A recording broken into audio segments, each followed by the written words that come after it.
Okay, I'm back at the library.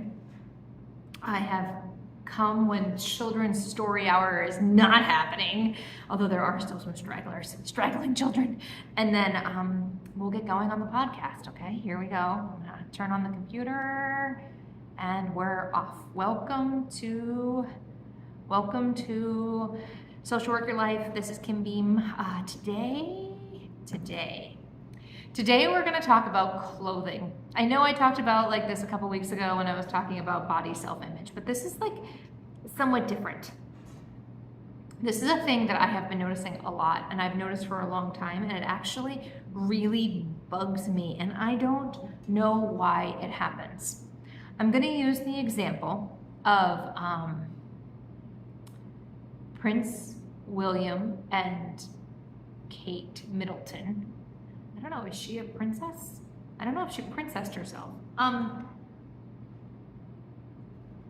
So they went to Ireland and they made a big deal that like, okay, so there's pictures of them. You can take a look at it. In 2023, Kate Middleton and Prince William went to Ireland for St. Patrick's Day. And Prince William was wearing this like military garb.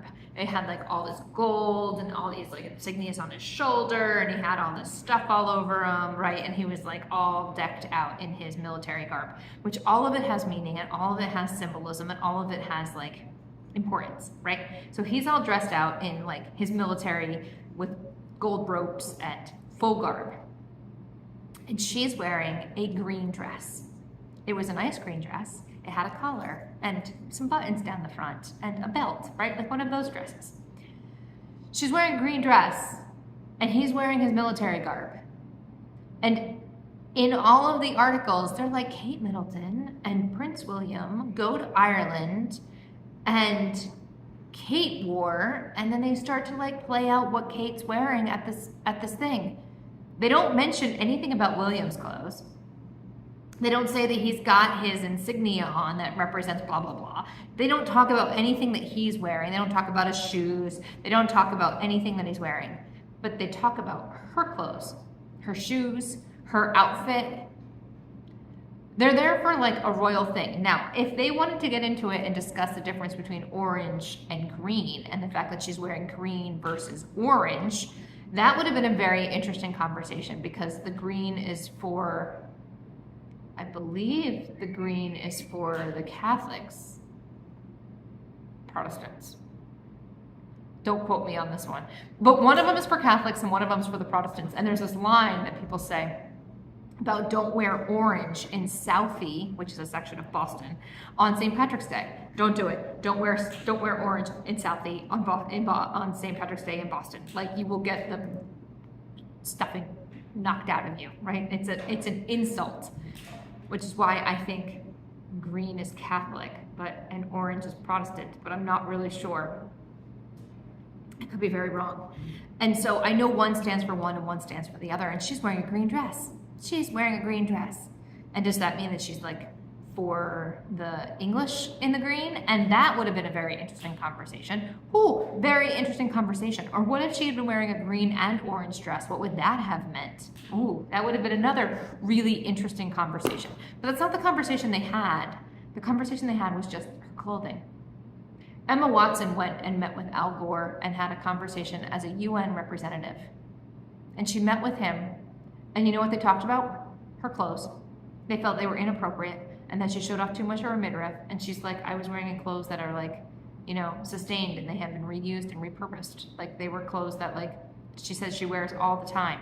And all anybody talked about after that meeting was Emma Watson's clothes. If you read any article about any woman, they're gonna tell you what clothing she was wearing. They do not I don't know why. They don't do it when you like meet a man in a magazine article. You meet a man in a magazine article. I mean, they might say he was like in ripped jeans, or like, you know, he was in some sort of, you know, t-shirt, but they don't discuss the designer. They don't discuss like the brand. In every magazine article, they discuss the brand of the clothing that the woman is wearing. I find that really frustrating. If men aren't discussed this same way, why are women?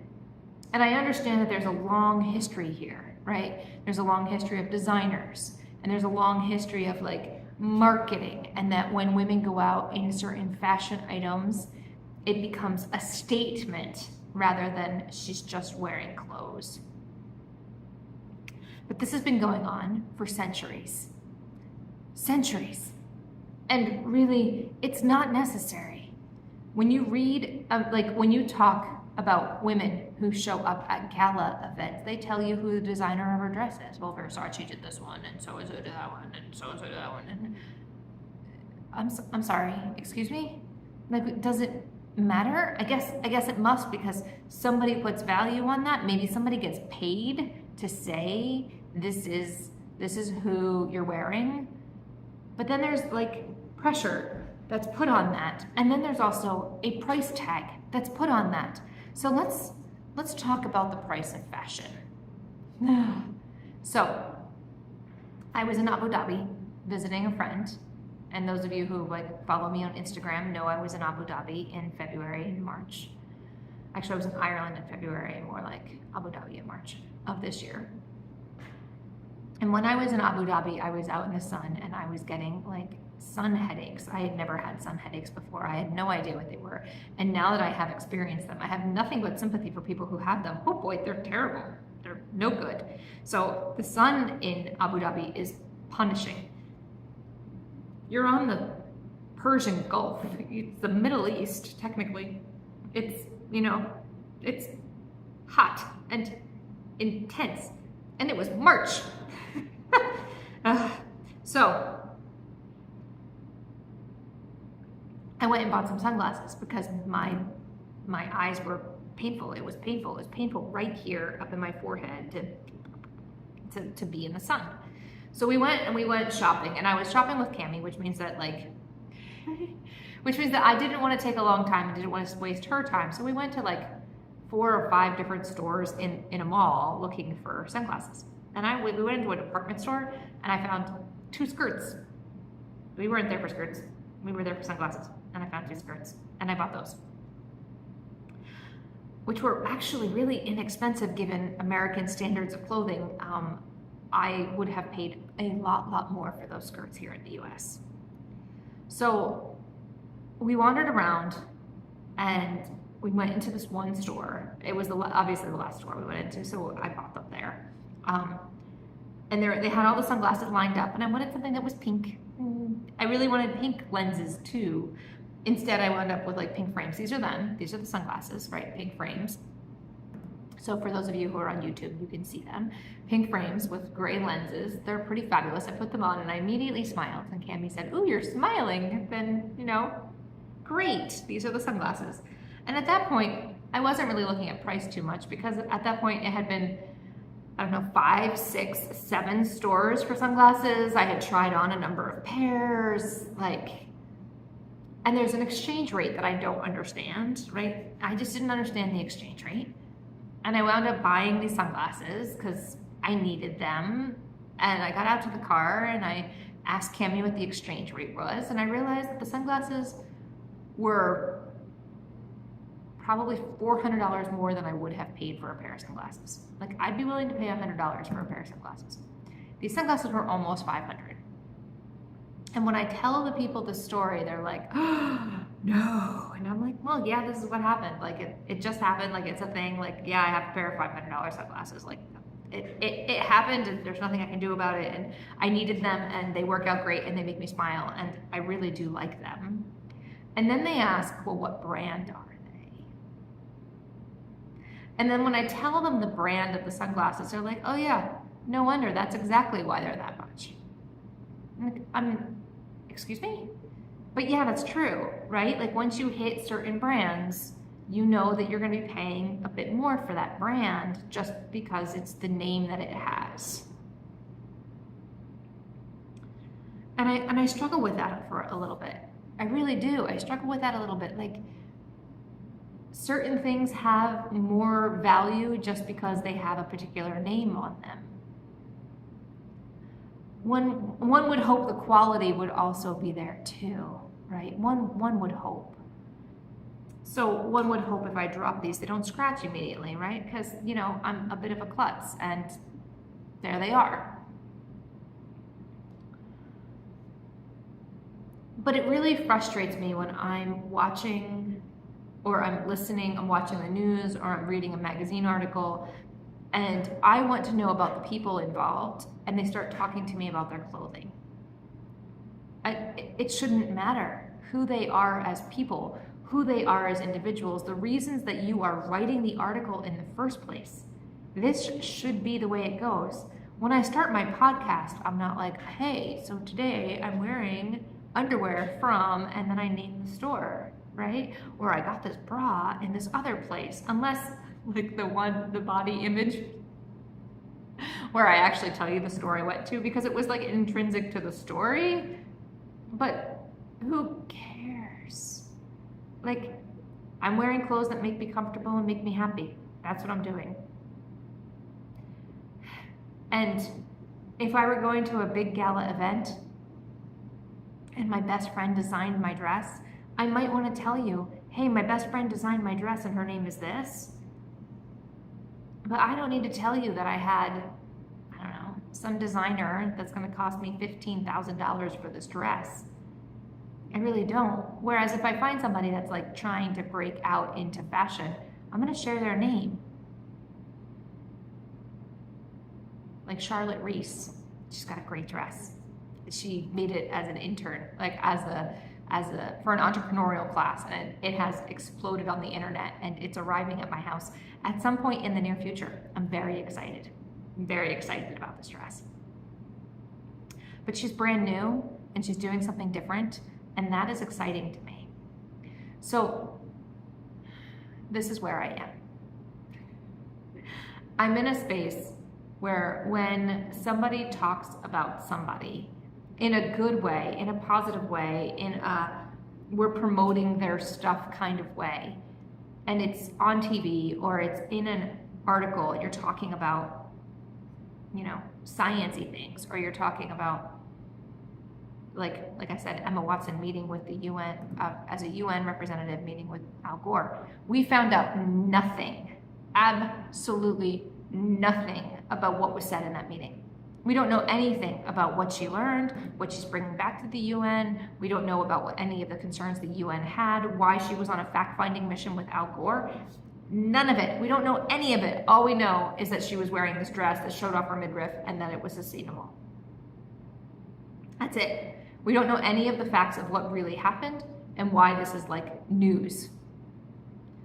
And that's frustrating to me because I kind of want to know what happened in that conversation between Emma Watson and Al Gore. I want to know what they talked about. I want to be a fly on the wall and actually hear the conversation. That's what I want. And that's not what I got. I got a whole big tirade about her showing off her midriff and how inappropriate that is. And when we talk about women, when we talk about ourselves, we are so quick to cut each other down and so quick to make negative comments, when really we are all on the same team. We are all working toward the betterment of all of us. Our clothing and our brand names really shouldn't matter. The quality of our character, our integrity, the work we are doing, what we're trying to accomplish in the world, who we are, who we want to become, who we see ourselves are in the future, who we are aiming and striving to be, the excellence we are bringing forward. All of these things should be the focus. Could be shooting on everybody, but it's true. It frustrates me that we talk about women's clothing and what women wear in such a way when really the things that matter are not the clothing at all. Like, what was Kate Middleton's experience in Ireland that day? What did she learn? What did she experience? What were her thoughts? I really don't care that she was wearing a green dress. It was an emerald green dress. I wouldn't be able to wear it myself. I didn't think, it's not a color I would be able to pull off. I wouldn't be happy in that dress at all. I'm excited that she liked it. I like that, you know, she was in the season of the day, but really, honestly, there were much, much bigger things going on that day that I would like to hear about that I didn't. Or if you're going to spend so much time talking about Kate's dress. Will you please tell me about what's going on with William's clothing and what all that stuff means? What is all that crud all over his jacket and the gold ropes and all the other things that he has on? What does all that stuff mean? Why am I so upset? Why are you so obsessed about Kate Middleton's green dress when there's all this other stuff happening on William's clothing? And at the gala events, when they're like, well, she's wearing this dress and she's wearing this dress, nobody says, well, he's wearing a tuxedo by this guy and he's wearing a tuxedo by this guy. They don't care about the guys. Ugh. And I know guys aren't necessarily the ones who are watching these events, but I don't care about that either. I just sort of feel like if you are being nominated for something amazing, shouldn't we be talking about what you're being nominated for? Shouldn't that be the focus more than the dresses? And at the end of the day, when everybody's sitting around talking about what happened the night before at the Oscars, at the Emmys, at the Golden Globes, at the whatever, they're all talking about the women's dresses and who looked good and who didn't, and they're trashing everybody. For the most part, unless somebody stands out as looking amazing, and then they say that. It makes me think of Drew Barrymore when she went to an award ceremony for Ever After, and she wore the clothing costume that she wore. She had the same makeup and the same kind of clothes, maybe without the wings, for the Ever After nomination. And everybody cut her down and told her that she wasn't beautiful and it wasn't a good look and she looked terrible. And that's what everybody said. But it was the exact same look from the movie that everybody loved. We are a fickle people. And I think she looked fabulous. I thought she was brave, and I thought she was beautiful, and I knew she thought she looked beautiful. And then to have everybody say she looked so crappy, ugh, I hate that. So, be you. Be yourself. Be what you like, right? To quote They Might Be Giants. But at the same point, like, let other people be them. And if you show up not in a big fancy dress that doesn't cost $9 million, or you show up in a duct tape dress, or you show up in a dress you design yourself, and you are true to you, and you're really working on making a difference in this world, that is really what should matter. That you feel good inside your skin, that you feel good inside your clothes, and that you are being true to who you are. We as a society, I think, just focus on the wrong things. We really do. There we are. Thank you for listening, and I hope you all are having a good one, and I'll talk to you soon.